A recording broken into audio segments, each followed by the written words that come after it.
Well, coming from you from western Nebraska, getting ready to gather up parts. I've been gathering up parts for a while now, probably the last month, to see what I have and what I don't have as far as my rebuild for my new old stock Spoker 25D.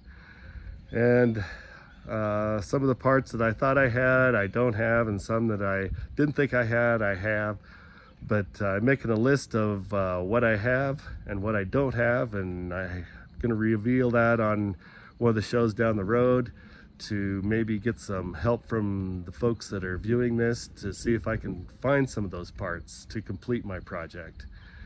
Right now I'm trying to clean out the shop and get prepared to start working on this project. The pieces that I do not have that are not new old stock for the D, the 1925D that I'm going to put together. Obviously it's hard to find, and probably there is none to exist of any new old stock front axles or radius rods or front pedestals, and also the radiators. I haven't seen any new old stock parts for the radiators except for the cores. We'll go through some of this later, but the core that I took out is a 27 tube core. I took apart actually 3 radiators to find parts enough to make one, and this was the original core back in 25 through 27. They used that core. I do have a new old stock core. It is a 36 tube core, but it's a fairly old part. Here's the box that it came out of, the AD 1034R, 1043R. And so that's got to be, the way it's tagged there, that's got to be from the 30s or 40s. And it'd be almost impossible, I would think, but not out of the question that you'd find a new old stock 27 tube core, but it'd have to have been produced back in 24, 25, 26, 27 to have been a 27 tube core. There's my cat, my predator control. he's well fed, and he is something to deal with. So the mice do have a problem with him. Anyway, getting back to the radiator pieces, this is off of 2 different radiators. The one was pretty bad, beat up, and the ears on the radiator sides were broke off on this one. And the lower radiator tank was rusted out pretty bad, so I found another radiator that was a lot better. The lower tank is pretty good, and the 2 radiator sides had all the ears on them, the bolt ears, except there was one gouge out of one side here, one piece out of it right there, and it was damaged into the core too, so that had to happen back in the day, but I think I can fix that. On the earlier sides, we're not talking the 23 or 24Ds, they had a different radiator, but in 25 they started with this side here, and it went through 27, but anyway, this cutout here was a lot longer on the earlier ones in 25 through 27, and I don't really know what that's for, but anyway, in 28 they went to a smaller relief. It was built in here and then recessed here and out back here. So you got to find the right radiator sides, and the earlier you go, the harder they come to find. In 24 they had, instead of the number being here on the side of the radiator tank, the D55R, it was actually cast into the fan shroud right here. So if you have a 24, you have to find radiator sides like that. And then in 23 they had ladder side.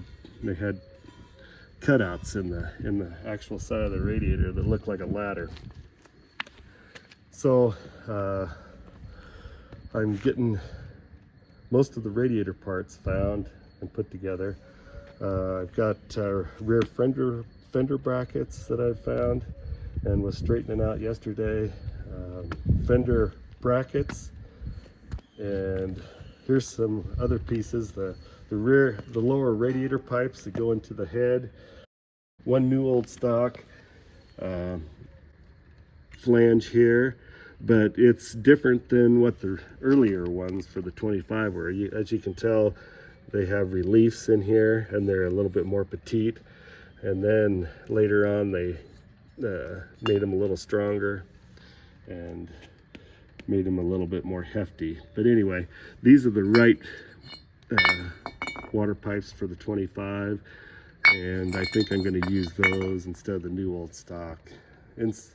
Unless I find another new old stock, then I'll have to give it another thought. But anyway, as you can tell, the transmission case isn't here yet. I still have to dig it out of the weeds, and that'll probably be on the next visit with me when I drag that out of the weeds, and I can show you some of the differences on those. Back to the parts I'm gathering up that I don't have new old stock to put on the tractor, the Spoker 25. The front axle, it would be a rare day to find a new old stock front axle for a 25.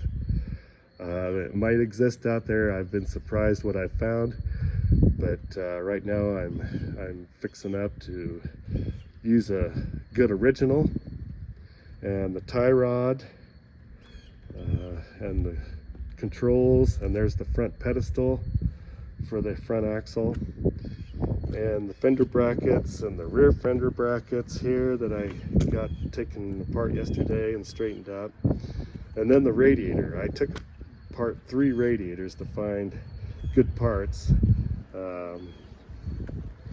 This tank here, you can tell it's a little bit more petite on the gussets here, right here, on here, and here. That indicates it's an earlier tank. It's only got a couple problems where the bolts have the flanges broken out. This bolt here actually was run loose for quite a while. It almost wore it clear through the hole. But anyway, I got a couple places I got to fix on those. I would like to find new old stock radiator parts, the casting parts, but I've talked to some people and they haven't ever seen any, so I don't think they're even available. So I'm gathering up the good originals that I have, and I'm gonna sandblast them and paint them and get them ready for the project. Well, that's it for now. We're going to probably get back to you in a couple weeks with another episode, and it'll be my journey as we try to put this 1925 Spoker D new old stock tractor together, and it'll probably take me through the winter and into next spring. And down the road I'll reveal some of the parts that I have that are for particularly the 25, which are hard to come by. So we'll talk to you down the road.